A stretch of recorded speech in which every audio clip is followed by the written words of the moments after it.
बीबी मसला पूछने आई, बड़ा परेशान कर गई। लोगों ने कहा हुजूर बीबी? फरमाने लगे मैंने घर के अंदर जगह बनाई हुई थी, एक पर्दा लटकता था, इस तरफ मैं बैठता था, उस तरफ अगर कोई औरत मसला पूछने आती तो पर्दे के उस पार बैठ के वो बात करती। तो मेरे बेटे ने मुझे आके बताया कि एक बूढ़ी औरत आई है बाहर मसला पूछने, तवज्जो करना जरा बात पर। फरमाते पर्दे के पीछे बिठाया, मैं भी बैठ गया तो बीबी आई और जचे तुले लफ्जों में फटाफट उसने बात शुरू कर दी। इमाम साहब फरमाते बूढ़ी थी पर उसने बात छेड़ी पर्दे के पीछे बैठ के, तो बड़े जचे तुले 2-3 जुमलों में कहने लगी इमाम साहब मसला पूछना है। फिर मैं पूछो? कहते मैं बड़ा तैयार था और मैं अल्लाह ने बड़ा इल्म से उन्हें नवाजा था। कहते मैं परेशान कभी नहीं हुआ था, लेकिन ये बीबी परेशान कर गई। फरमाते हैं मैंने कहा बीबी पूछो? कहने लगी हुजूर मैं मेहनत की कमाई से रोटी खाती हूँ, चरखा रखा हुआ है, सूत काट के उसकी कमाई खाती हूँ, सारा दिन मजदूरी करती हूँ, कभी कभी काम रह जाता है तो 14वीं के चांद की रोशनी में छत पे बैठ जाती हूँ, तो चरखा काटती हूँ। बादशाह का लश्कर मेरे करीब से कभी कभी गुजरता है, उनके पास बड़ी बड़ी लालटेनें, बड़े बड़े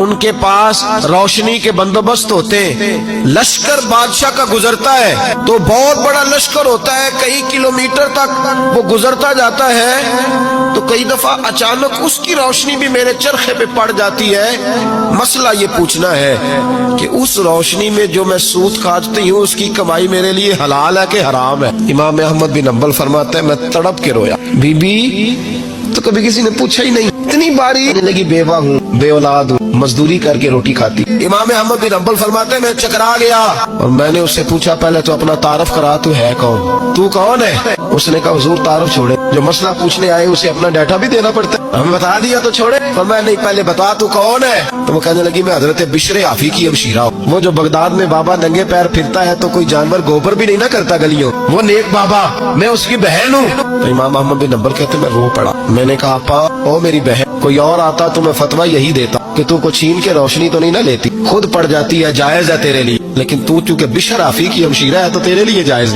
तू ना ये कर, तेरे लिए तकवे वाला फैसला है मेरा, तकवे वाला, तू ना ये काम कर। इमाम अहमद बिन हंबल फरमाते हैं बीबी चली गई पर मैं सारी रात रोता। वकान यत्तकू, ये परहेजगार लोग थे। ओ भाई वली की करामत ये थोड़ी है कि जब से मैं गया हूँ फूक मरवाई है तो मेरी दुकान बड़ी चली, ये कोई अलामत है वली होने? किस चक्कर में पड़ गए? औलिया अल्लाह की अलामत ये है कि वो तेरे अंदर सुरूर डाल दे रसूलुल्लाह की मोहब्बत। वली अल्लाह की अलामत इकबाल कहते हैं वही है तेरे जमाने का इमाम में बरहक, जो तुझे हाजिर मौजूद से बेजार करे और मौत की शक्ल में दिखला के तुझे जलवाए या जिंदगी तेरे लिए और भी दुश्वार कर, मुश्किल कर दे, तेरा मरने को दिल करे, तेरा दिल करे कि मरूंगा तो महबूब के जलवे फिर से नजर आएंगे।